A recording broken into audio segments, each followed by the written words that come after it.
السلام علیکم ناظرین. آج کل جو ہے وہ یورو بونڈز کے حوالے سے بڑی خبریں جو ہیں وہ گردش میں ہیں، اور کچھ لوگ اس کو اچھا بول رہے ہیں، کچھ برا بول رہے ہیں ایز یوزول، جیسا کہ آپ کی نالج میں ہے. تو اس حوالے سے میں نے سوچا کہ میں بھی اپنے تھوڑے سے کمنٹ اس میں ایڈ آن کر دوں. تو سب سے پہلے تو یہ ڈیسائیڈ کیا جاتا ہے جب بھی لون وغیرہ کے حوالے سے بات کی جائے کہ کن سے لیا جائے. تو اب اس میں ایک سے دو یا تین ہمارے پاس آپشنز اویلیبل ہوتے ہیں. سب سے پہلا تو جو مالیاتی ادارے ہیں، جیسے ورلڈ بینک ہے، IMF ہے، ایشین ڈیولپمنٹ بینک ہے، پیرس کلب ہے، there are number of other institutes. اس کے علاوہ دوسرا جو آپشن ہے وہ گورنمنٹ ہے، اور تیسرے نمبر پہ جو ہے وہ جنرل پبلک. اور چوتھا جو آپشن ہے وہ آپ سیکیورٹیز اپنی ایشو کرتے ہیں، جیسے کسی بھی قسم کے بانڈز ہو گئے، یورو بانڈ ہو گئے، ڈالر بانڈز ہو گئے، یا دیگر چیزیں ہو گئیں. تو ان میں جو سب سے جو مناسب ترین جو ذریعہ ہے فنڈز کو جنریٹ کرنے کا، وہ نو ڈاؤٹ اپنی سیکیورٹیز ایشو کرنا ہے. کیونکہ اس میں آپ کسی کی بھی ٹرمز کو ایکسیپٹ نہیں کر رہے ہوتے. کسی کنٹری سے یا کسی مالیاتی ادارے سے لیں تو وہ آپ کی جو ہے وہ جو انٹرنل جو اکنامک افیئرز ہیں، اور سم ٹائم دیکھا گیا کہ ایون ڈپلومیٹک افیئرز میں بھی انٹرفیئرنس کرتے ہیں اور اپنی پالیسیز امپلیمنٹ کرنے کی کوشش کرتے ہیں.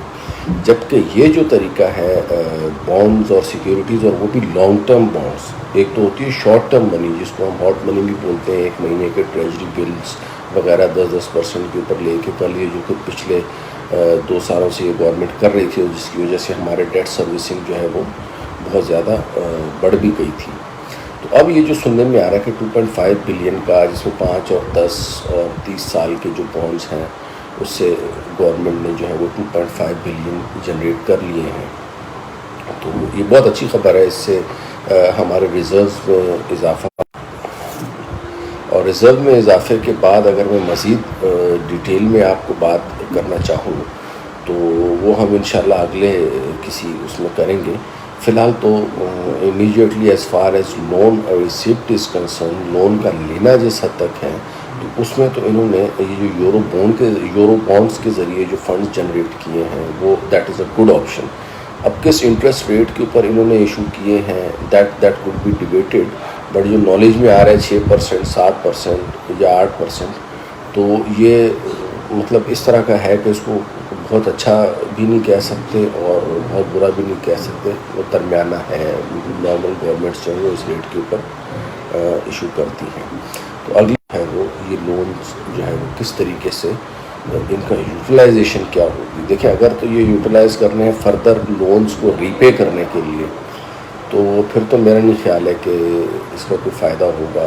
ٹھیک ہے، اس سے آپ کی ڈیٹ سروسنگ کاسٹ تو بڑھ جائے گی، لیکن اس سے فائدہ آپ کو اسی صورت میں ہو سکتا ہے جب یہ اماؤنٹ جو ہے وہ پبلک ڈیولپمنٹ ایکسپینڈیچر یا اس طرح کے پروجیکٹس لگائے جائیں جس سے GDP انکریز ہو، جس سے ٹیکس کلیکشنز میں اضافہ ہو، اور گروتھ سے ریلیٹڈ جو پروجیکٹس ہیں GDP کی وہ لگائے جائیں، رادر دین کہ یہ قرضہ ادا کرنے کے لیے استعمال کیا جائے. تو اگر تو اس کو قرضہ ادا کرنے کے لیے استعمال کیا جائے گا تو آپ یقین کریں کہ صرف قرضہ بڑھے گا، اور اس ڈپینڈ کرتا ہے کہ how he is going to handle it.